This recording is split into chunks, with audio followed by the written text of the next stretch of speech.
കേരള സർക്കാരിന്റെ കീഴിൽ സ്ഥിരജോലി ആഗ്രഹിക്കുന്ന ഉദ്യോഗാർത്ഥികൾക്ക് പുതിയൊരു റിക്രൂട്ട്മെന്റ് കൂടി ഇപ്പോൾ PSC മുഖാന്തരം ഓൺലൈനായിട്ട് ക്ഷണിച്ചിട്ടുണ്ട്. ഇനി പറയാൻ പോകുന്ന യോഗ്യതയുള്ളവരെ നിങ്ങൾക്ക് അറിയാമെന്നുണ്ടെങ്കിൽ അവരിലേക്ക് മാക്സിമം ഷെയർ ചെയ്ത് കൊടുക്കുക. നിങ്ങൾക്ക് യോഗ്യതയുണ്ടെങ്കിൽ ഇപ്പോൾ തന്നെ നിങ്ങൾക്ക് ഈ വീഡിയോ കണ്ട് മനസ്സിലാക്കി അപേക്ഷിക്കാനും സാധിക്കുന്നതായിരിക്കും.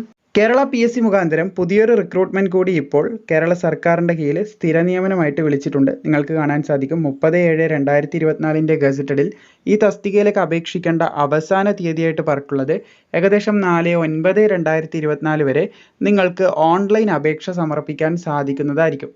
അതുപോലെ തന്നെ നിങ്ങൾക്ക് ഇവിടെ കാണാൻ സാധിക്കുന്നതാണ് ഇതിൻ്റെ കാറ്റഗറി നമ്പർ എന്ന് പറയുന്നത് 252/2024. നിങ്ങൾ കേരള PSCൻ്റെ വെബ്സൈറ്റിൽ വൺ ടൈം രജിസ്ട്രേഷൻ കംപ്ലീറ്റ് ചെയ്തവരാണെങ്കിൽ ഇനി പറയാൻ പോകുന്ന വിദ്യാഭ്യാസ യോഗ്യത നിങ്ങൾക്കുണ്ടെങ്കിൽ തീർച്ചയായിട്ടും ഏജ് ലിമിറ്റും കാര്യങ്ങളൊക്കെ ഓക്കെ ആണെങ്കിൽ നിങ്ങളുടെ വൺ ടൈം രജിസ്ട്രേഷൻ കംപ്ലീറ്റ് ചെയ്തവർ പ്രൊഫൈൽ ലോഗിൻ ചെയ്തിട്ട് നിങ്ങൾക്ക് ഈ ഒരു കാറ്റഗറി നമ്പർ സെർച്ച് ചെയ്ത് അപേക്ഷിക്കാൻ സാധിക്കുന്നതായിരിക്കും. അപേക്ഷിക്കേണ്ട മെത്തേഡാണ് പറഞ്ഞിട്ടുള്ളത്. ഇനി പോസ്റ്റും അതിന് അപേക്ഷിക്കാൻ ആവശ്യമായിട്ടുള്ള വിവരങ്ങളും ബാക്കിയുള്ള ഡീറ്റെയിൽസും നമുക്ക് ചെക്ക് ചെയ്യാം. മെഡിക്കൽ എഡ്യൂക്കേഷൻ ഡിപ്പാർട്ട്മെൻറ്റിലേക്ക് പവർ ലൗണ്ടറി അറ്റൻഡർ തസ്തികയിലേക്കാണ് ഇപ്പോൾ അപേക്ഷ ക്ഷണിച്ചിട്ടുള്ളത്. 23,700 മുതൽ 52,600 വരെ നിങ്ങൾക്ക് ശമ്പളം ലഭിക്കുന്നതായിരിക്കും. അതുപോലെ തന്നെ ഡിസ്ട്രിക്ട് വൈസിലാണ് വേക്കൻസി വന്നിട്ടുള്ളത്. മലപ്പുറം ഏകദേശം 5 ഒഴിവുകളാണ് ഇപ്പോൾ നിലവിൽ റിപ്പോർട്ട് ചെയ്തിട്ടുള്ളത്. ഡയറക്റ്റ് റിക്രൂട്ട്മെന്റ് ആണ്. മെത്തേഡ് ഓഫ് അപ്പോയിൻമെന്റ് ഡയറക്റ്റ് റിക്രൂട്ട്മെന്റ് ആയതുകൊണ്ട് തന്നെ 18 വയസ്സ് മുതൽ 36 വയസ്സ് വരെയുള്ള എല്ലാവർക്കും തന്നെ അപേക്ഷിക്കാൻ സാധിക്കുന്നതായിരിക്കുമെന്ന് ശ്രദ്ധിക്കുക.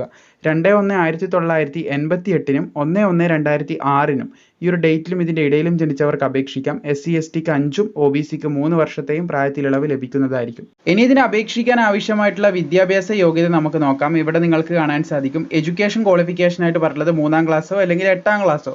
അത് പുതിയ രീതിയിലുള്ള 8ാം ക്ലാസ് നിങ്ങൾ പഠിച്ച് പാസ്സായിട്ടുണ്ടെങ്കിൽ നിങ്ങൾക്ക് അപ്ലൈ ചെയ്യാം. പക്ഷേ അതിൻ്റെ കൂടെ experience as a electrical line helper അല്ലെങ്കിൽ or as a lascar for atleast a period of 1 year ഉണ്ടെങ്കിലേ നിങ്ങൾക്ക് അപേക്ഷിക്കാൻ സാധിക്കൂ എന്ന് പറയുന്നുണ്ട്.